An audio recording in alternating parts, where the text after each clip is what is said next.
15 Januari tahun 1947.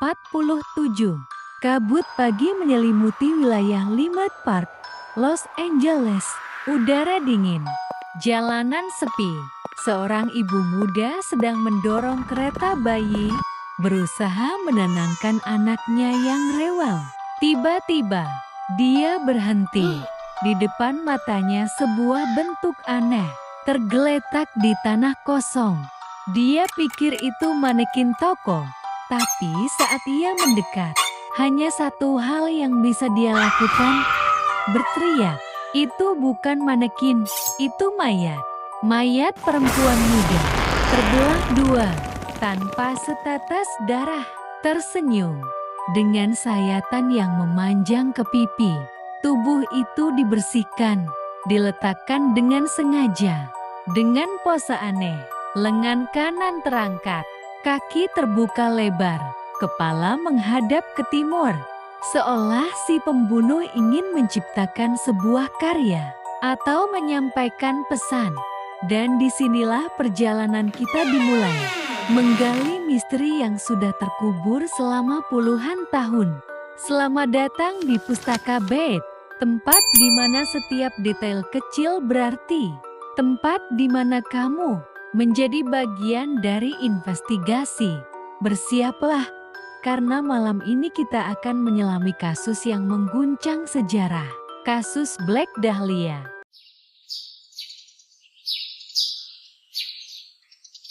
Elizabeth Short lahir 29 Juli tahun 1924 di Hyde Park, Massachusetts. Anak ketiga dari 5 bersaudara. Ayahnya meninggalkan mereka saat Elizabeth baru 6 tahun. Ia memalsukan kematiannya, meninggalkan mobilnya di jembatan agar terbebas dari tanggung jawab keluarga. Ibunya membesarkan 5 anak sendirian, bekerja sebagai pelayan dan sekretaris. Sejak kecil, Elizabeth punya masalah kesehatan. Paru-parunya lemah. Dokter menyarankan iklim hangat. Dia pindah ke Florida, lalu ke California. Mengejar mimpi, menjadi aktris, menjadi seseorang. Hidupnya tidak stabil, pekerjaannya serabutan, tempat tinggalnya berpindah-pindah, kehidupan cintanya penuh misteri. Tapi satu hal tak berubah, penampilannya. Rambut hitam gelap, lipstik tebal, bunga di rambut, selalu berpakaian serba hitam. Teman-temannya menjulukinya The Black Dahlia, sebuah nama yang kelak akan abadi, bukan di dunia film, tapi di dunia kejahatan. Sebagai korban pembunuhan paling brutal abad ini,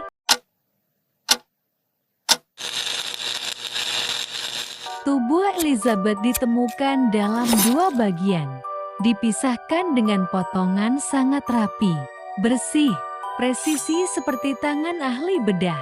Tak ada darah, tubuh dibersihkan. Tempat kejadian perkara bukan tempat kematian. Organ dalam dipindahkan. Ada memar di kepala, sayatan di dada, luka-luka kecil lain yang seolah punya pola. Yang paling mencolok adalah senyuman mengerikan di wajahnya. Sayatan dari sudut mulut ke pipi. Senyum Glasgow, tubuhnya dibaringkan seperti sedang dipertontonkan. Pose yang aneh, tidak natural. Seolah-olah si pembunuh ingin meninggalkan teater kematian.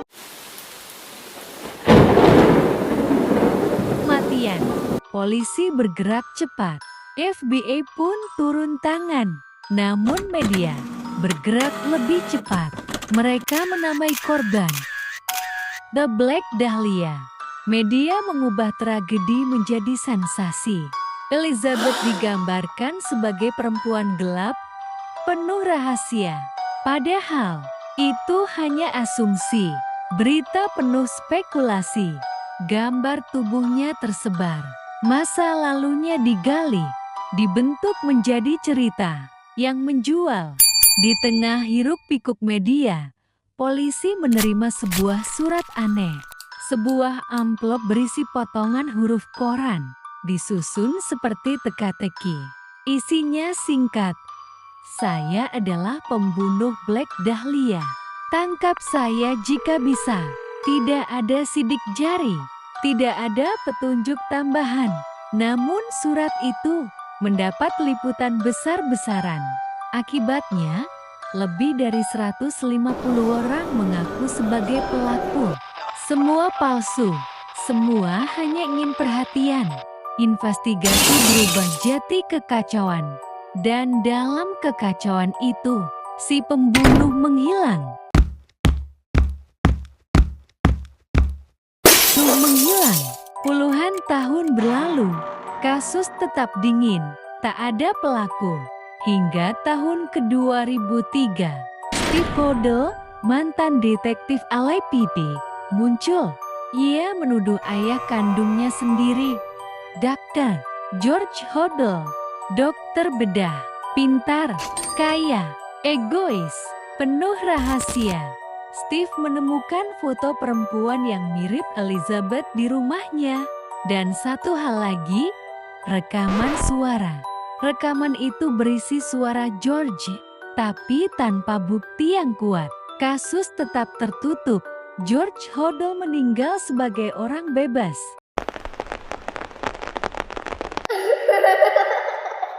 Banyak yang percaya kasus Black Dahlia lebih besar dari satu orang. Ada teori pembunuhan berantai. Ada yang menyebut jaringan okultisme Hollywood. Ada pula yang percaya Elizabeth adalah korban eksperimen medis rahasia, konspirasi, simbol, dan jejak kekuasaan. Tapi semua teori memiliki satu kesamaan. Tak ada bukti nyata, hanya bayangan dari kebenaran yang tak terjamah.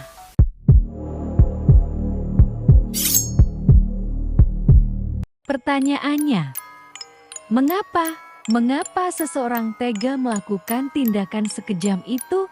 Dan mengapa dipertontonkan seperti sebuah karya seni kematian?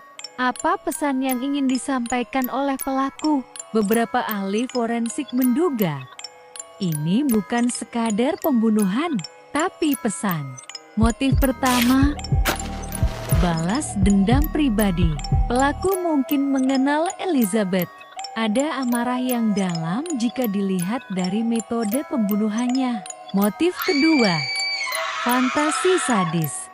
Beberapa pembunuh mencari kepuasan bukan dari kematian, tapi dari prosesnya dan memajang korbannya seperti sebuah mahakarya. Pose tubuh Elizabeth menunjukkan unsur pementasan. Motif ketiga, ritual atau simbol okultisme. Potongan tubuh yang rapi, tubuh yang dibersihkan, dan pose yang tidak wajar. Semua mengarah ke kemungkinan pelaku memiliki keyakinan atau obsesi tertentu. Tapi tak ada satupun teori ini yang bisa dibuktikan. Dan motifnya tetap menjadi bagian dari misteri.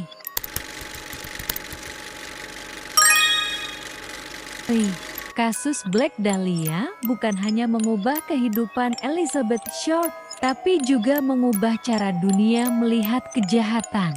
Media dan cara meliput kriminalitas memasuki babak baru. Kasus ini menjadi contoh awal tabloidisasi berita kriminal.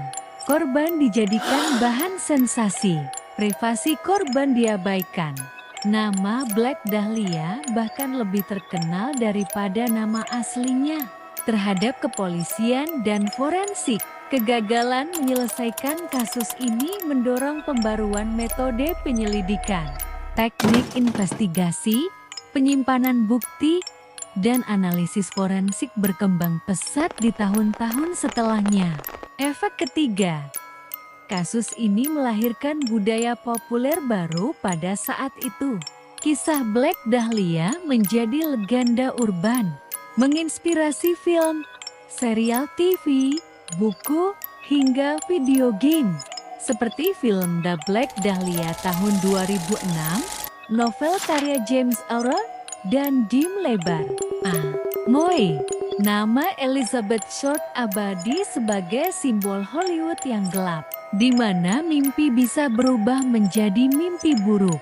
Kasus ini juga mengubah persepsi publik tentang wanita muda yang datang ke kota besar dengan harapan jati bintang. Mereka bukan lagi sekadar simbol mimpi, tapi juga simbol rentannya keamanan dan sisi gelap dari ketenaran. Elizabeth Short datang ke Los Angeles membawa mimpi menjadi seseorang, menjadi bintang, dan dia berhasil. Tapi bukan di layar pra, melainkan di pentas kematian sebagai simbol misteri abadi. Namanya masih dikenal, wajahnya masih dibicarakan, tapi kebenarannya masih terkubur. Black Dahlia bukan sekadar korban. Dia adalah teka-teki, cermin yang memperlihatkan gelapnya sisi manusia dan kegagalan sistem untuk melindungi satu jiwa muda. Jika kamu percaya bahwa kebenaran masih layak dicari dan bahwa setiap misteri patut diselami, dukung Pustaka Babe. Klik subscribe, bagikan kisah ini, karena semakin banyak yang tahu, semakin dekat kita dengan jawaban. Atau semakin kita sadar bahwa beberapa misteri memang diciptakan untuk tidak dipecahkan.